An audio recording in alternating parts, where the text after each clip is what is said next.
The following program is sponsored by Friends of Life Outreach International.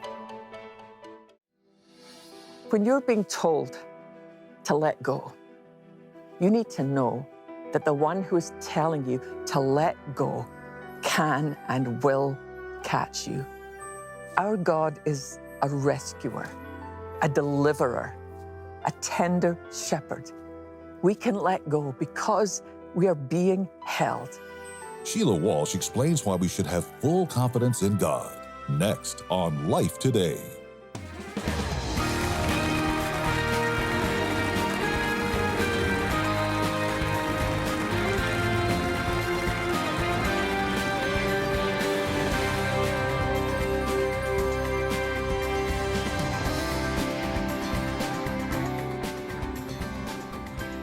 Hi, welcome to Life Today. I am Sheila Walsh.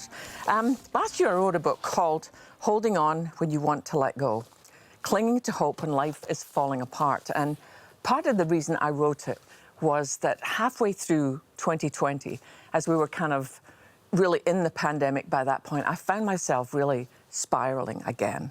You know, I was diagnosed several years ago with severe clinical depression, and I found myself really struggling with that again and began to ask the Lord, how do we live in these days? And that's actually why I wrote that book. That's just the things, the lessons that God told me and showed me and helped me understand. But I discovered something that I thought was kind of interesting toward the end. Sometimes holding on and letting go are like silent partners, puzzle pieces that surprisingly fit perfectly together.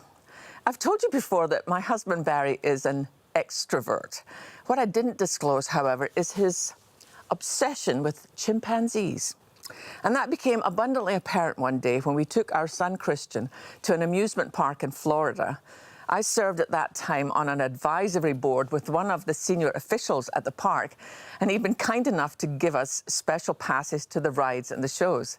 Well, Christian was especially excited to see the Animal Actors show.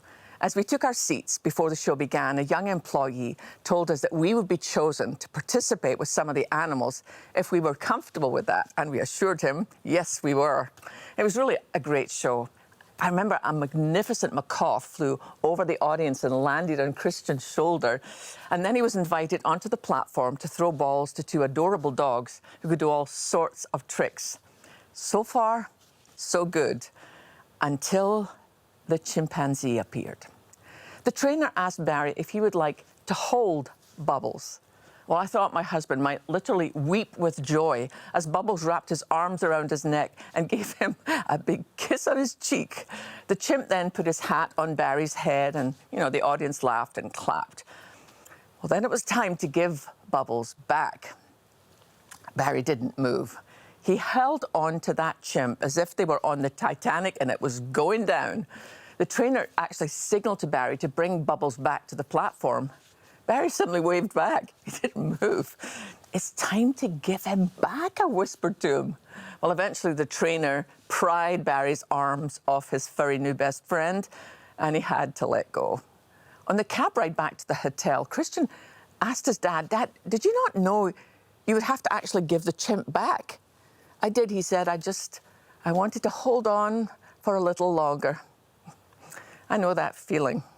I feel that way when I hug my son before he goes back to grad school. I always want to hold on just a little longer. But there are times in life we have no choice but to let go of things that we thought would always be there.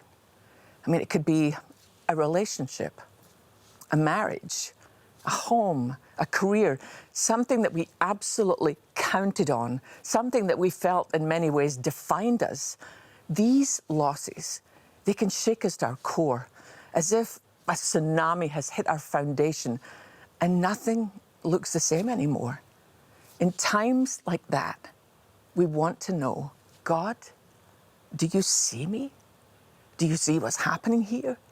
Can you hear my prayers? I received an email last year from someone I'd never met before. His name is Gordon Dasher.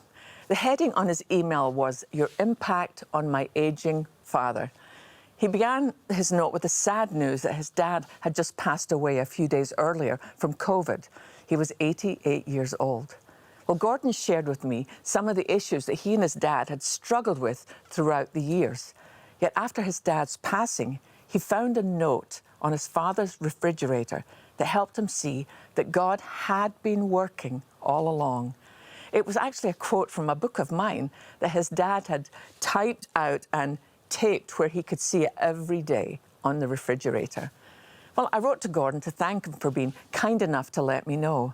And a few days later, he responded, and I discovered that he's Phil Robertson from Duck Dynasty's brother-in-law. I love the whole family. Miss Kay is a good friend of mine. Well, Gordon wrote that the main reason he was not ready to let his dad go was that they had unfinished business. So I actually asked him if I could share a little of his story with you, and he said yes. He wrote that when his mother had fallen and suffered a serious brain bleed a year or so ago, his dad's lifelong passion about being in control was fanned into flames. She couldn't make a move without him chastising her for doing something dangerous. And he became harsh in the way that he spoke to her and others. Gordon writes, "At first I was angry with him, but then I began to see his behaviour for what it was. He was afraid. He'd always been a take charge guy, but now he couldn't manage what was wrong with Mum. He couldn't try, and it was driving him absolutely nuts that he couldn't fix it. So Gordon said, I did what I didn't want to do. I confronted him about it. I challenged him to relinquish control and show God and allow God to manage my mum's welfare. I encouraged him to enjoy his time with her. Yes, I was worried that I would become a casualty of his anger, but he did the unexpected. He listened to me. Still, until the day after his funeral, I didn't know how much he'd listened. When I visited him at Thanksgiving, I noticed a quote he'd typed out and glued to the refrigerator. I guess he hadn't heard of magnets. Unfortunately, at the time, I only read the first line, "Be still and know that I am God." I wish now that I'd taken the time to read it in its entirety while he was healthy. I wish that I could have told him how proud I was of him. The crudely typed quotation was from a blogger named Sheila Walsh. I'd never heard of her, but I emailed her to thank her.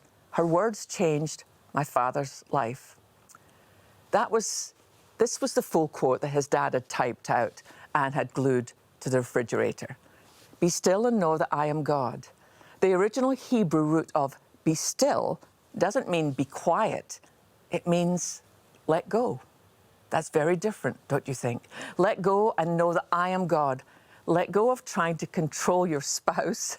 Let go of your worry about your finances. Let go of your unforgiveness. Let go of your past. Let go of what you can't control and rest in the knowledge that God is in control. Well, Gordon wrote, there it was, all I ever wanted to know about my dad's heart. And as it turns out, his heart was what I'd always hoped it would be. I hadn't been sure that he'd listened to me this past summer, but on his fridge, for all to see, was all the encouragement that I could ever want. He had listened to me. More specifically, he'd listened to God. I saw glimpses of it over the last 20 years or so, but Sheila Walsh's quote will comfort me for the rest of my life because my dad had made it his own. God had spoken to him and he'd listened. Gosh, what a gift to a son. I love that Gordon thought that I was a blogger. I don't think I've ever blogged in my life. And I love that he'd never heard of me. He was just a kind man who wanted to let a stranger know that she'd touched his dad's life. But way, way more than that. I love that God let him see that his father had listened to him and that his father had listened to God. We don't always get those moments in life, but when we do, they are so very sweet. His dad had finally found the grace to let go, knowing that he was being held. But sometimes in life, that grace comes at the very last minute. Okay, think about this man's story. We don't know much about him. We don't even know his name. We don't really know why he was about to be executed. Some translations call him a thief, others a revolutionary. Whatever he'd done, he knew his life was over. I found myself imagining him sleeping very little the night before the crucifixion, knowing what was waiting for him in the morning. Crucifixion is a barbaric way to die. I was thinking, it's funny, many of us wear little crosses around our necks. I have one. But to those in that ancient world, that would be as unthinkable as wearing a little electric chair around our necks would be to us. It was the most painful, shame-filled, public way to die. This is Matthew's account of the story. 2 revolutionaries were crucified with him, one on his right and one on his left. The people passing by shouted abuse, shaking their heads in mockery. "Look at you now," they yelled at him. "You said you were going to destroy the temple and rebuild it in 3 days? Well then, if you are the Son of God, save yourself and come down from the cross." The agony of a public execution. I mean, the insults were being hurled at Jesus, but it was an angry crowd that day, and both revolutionaries were hanging with him in terrible pain. In Mark's account and John's, all we read about these 2 men is that they were there, one on each side of Christ. But it's Luke who lets us in on a last-minute miracle, a moment of grace. This is what he writes. One of the criminals hanging beside him scoffed, "So you're the Messiah, are you? Prove it by saving yourself and us too while you're at it." But the other criminal protested, "Don't you fear God, even when you've been sentenced to die? We deserve to die for our crimes, but this man hasn't done anything wrong." Then he said, "Jesus, remember me when you come into your kingdom." And Jesus replied, "I assure you, today you will be with me in paradise." One of these 2 men was still holding on to his bitterness, his pain, his anger. Even in his final moments, he refused to let go of what was tearing him up inside. But what happened to that other man? What did he see in Jesus in the midst of the violence and the pain and the noise? He must have heard the things that Jesus spoke from the cross. In the face of a merciless crowd, he heard Jesus say, "Father, forgive them, for they don't know what they're doing." Whatever it was that happened to him that day, his eyes were opened, and he suddenly realized that he was being executed beside the only man on earth who could save him, not from the death he was facing, but for all eternity. Can you imagine what that realization must have been like? I mean, think about it. You've ruined your life. You've made bad choice after bad choice, and you've been caught. There's nothing you can do to save yourself. Your life is over. And then suddenly, you turn your head and you are looking into the eyes of the Son of God who is dying beside you. When he asked Jesus to remember him when he came into his kingdom, the man had no idea just how quickly that was going to happen. You know, theologians argue over whether there should be a comma after today, as in, "I assure you today you will be with me in paradise," or should it be, "I assure you today you will be with me in paradise. As far as I'm concerned, it doesn't matter a hill of beans." This man, with no time left to live a good life or redeem himself, called on the name of the Lord, and he was saved. It is never too late to turn your head and look into his eyes and be saved. God is a redeemer. You know, I remember picking apples with my friends when I was about 10 years old. I was the best climber. So I was the one up the tree throwing the apples down for my friends to catch. I saw a few perfect ones on a branch. It was a little bit further out than I'd gone before, but they looked so good. So I decided to go for it. As I crept out onto the branch, it began to crack, and I realized I was going to fall. One of my friends told me, let go and she'd catch me. Well, as much as I loved her, she was no more than about 65 pounds soaking wet. So I called out anybody else down there.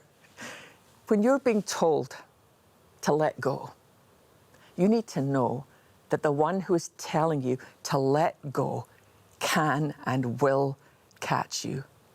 You won't let go unless you are totally convinced that you will be caught, that you will be held. I want you to know that when God invites you to let go, you can be sure you will be held. Our God is a rescuer, a deliverer, a tender shepherd. We can let go because we are being held. I love this beautiful declaration from King David. We find it actually in 2 Samuel. This is what it says. He stood me up on a wide open field. I stood there, saved, surprised to be loved. God made my life complete when I placed all the pieces before him. Would you do that? Would you take all the pieces of your life that seem broken and let him do what only he can do? When my son was just a little boy, he made a kind of, it's like one of those mosaic stones that you can place in your yard. And he put all the different pieces of glass, and then he wrote with his little finger, I love you, Mom. And if you ever come over for a cup of tea, you'll see it in our backyard. And it's there for a couple of reasons.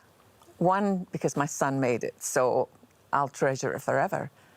But number two, because it's a profound reminder to me every single day when I let the dogs out and take my cup of coffee out and sit there with my Bible and my notebook, that it's a beautiful thing that God will do with a broken life if you give him all the pieces. I don't know what the circumstances of your life are today, what it looks like. I don't know what makes you happy. I don't know what makes you sad. I don't know what you think is working and what seems too broken. I want you to know that God can take all the broken pieces of your life and make something even more beautiful. There's a kind of Japanese art called kintsugi, and I have a piece. Kay Warren, my friend Kay Warren, sent me one, and it's an ancient art that really originated hundreds of years ago when a porcelain bowl that meant a lot to one of the emperors was broken, and they tried to repair it, but he was not happy with it at all. And someone else took all the broken pieces and they actually repaired it with gold instead of just like some kind of glue or paste. It's gold. So the final piece is actually more beautiful and more valuable than the original. Do you know that's what God wants to do with your life? And I know sometimes the enemy can make you feel like you've fallen too far or you've made too many mistakes. I would like to remind you of Romans chapter 8, verse 1 says, there is now therefore no condemnation to those who are in Christ Jesus. Wouldn't it be great to live this whole new year with a fresh understanding of how much we are loved, of how much we are being held, and at the times when you feel like you're literally just hanging by a thread, to know that there is one underneath you, the everlasting arms that will hold you up. One of our great joys here at Life is being able to extend those loving arms to people around the world who are really struggling. And they're not looking for a new home or a new car. They're simply looking for a clean water source to give to their children. And for them, it literally is the difference between life and death. Would you watch this? Everyone on Earth depends on water to live. Where access to clean water is lacking, people either die from thirst or they resort to desperate measures, often with tragic results. jewe nitwa Ntirampeba Virginia. Abana bise ngaba baritavye Imana.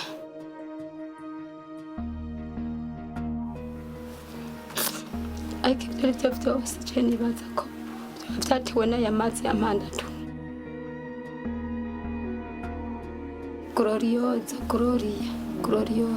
yapfuye afise umwaka n'amezi atanu. Shadrake yari umwana yarakubagana ariko aho agwariye oya ntiyari bwagere kugira ibintu akora cyane, yarakiri muto ariko yarambabaje kuko mu kumbabaza yamviriye ko nabi gose, yamviriye ko nabi n'agahuzu nsigaye ninukira, yaguma acibwa ko sindi bushire hasi sindi bugirene nta kundi nari kugira nanje. Shadrake yarambabaje ntazomva mu mutima. Every child's death is a tragedy. The deaths of Virginia's children are especially painful in that they could have been prevented simply by drilling a clean water well in their village.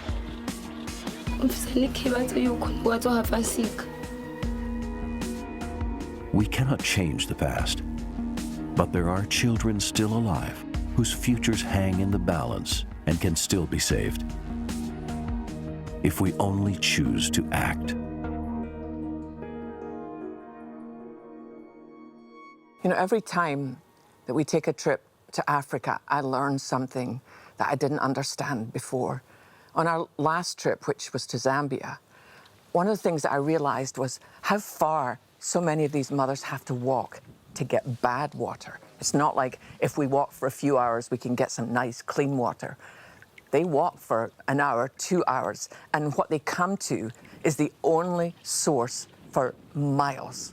And it's a hand-dug well, usually about 6 feet deep, and the water is filthy. I mean, I didn't even want to stand near the well, honestly, at the beginning. I mean, there's all sorts of,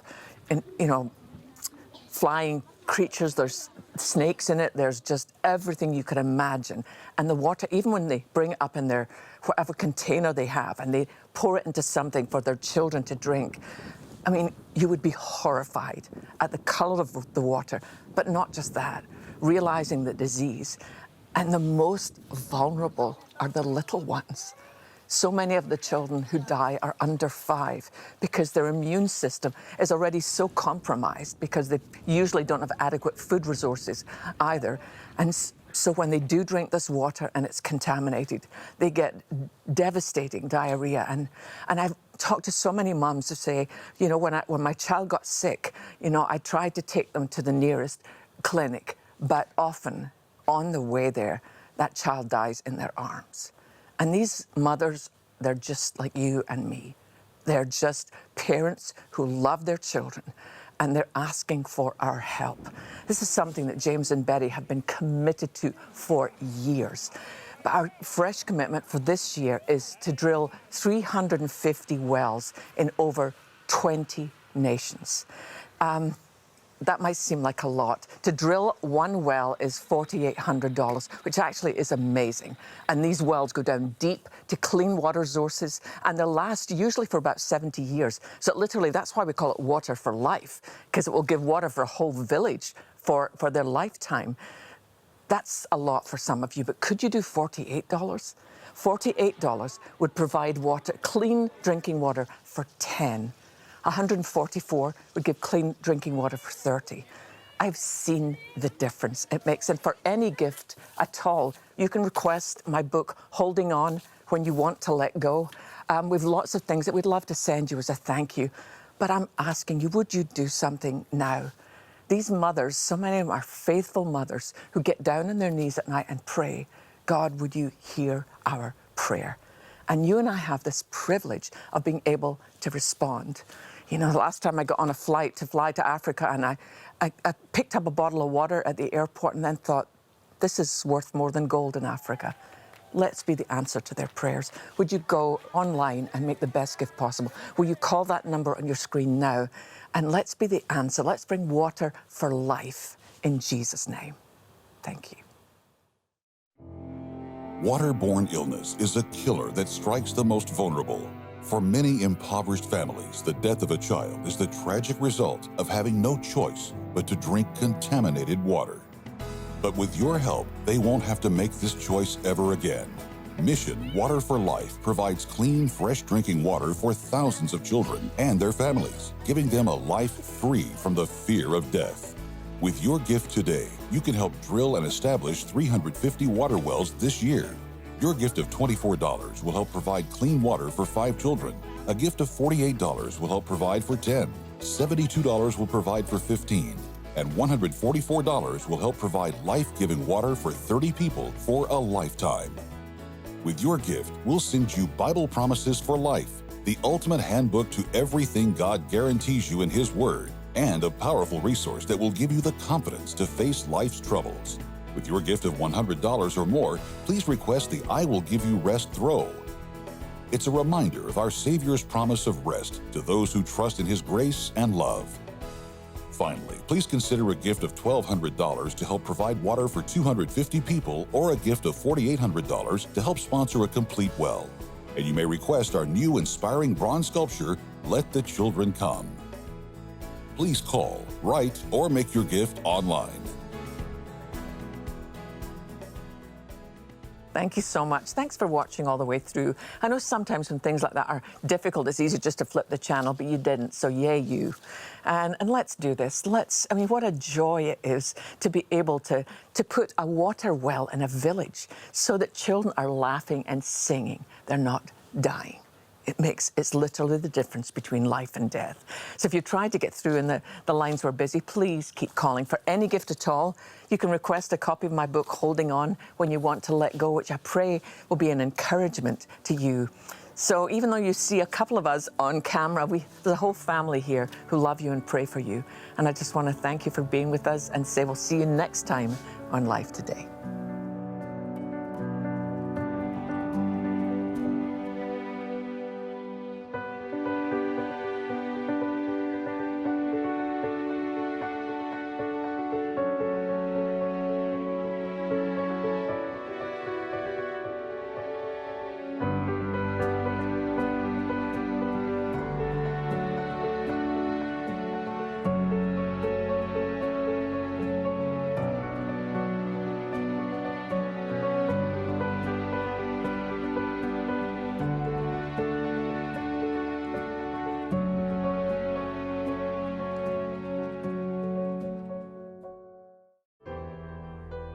Regardless of your net worth, estate planning benefits you and your family before and after death and results in peace of mind.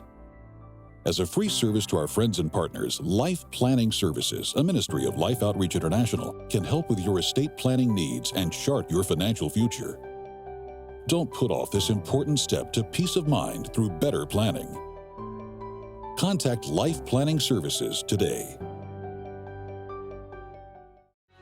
If we didn't have any distress in life, then we wouldn't be nearly as sensitive to the faithfulness of God. Tomorrow. Life Today is made possible by the supporters of Life Outreach International. Your gift will be used exclusively for the exempt purposes of life. The ministry features specific outreaches as examples of the programs it supports and conducts. Gifts are considered to be without restriction as to use unless explicitly stipulated by the donor. The ministry is a member of the ECFA.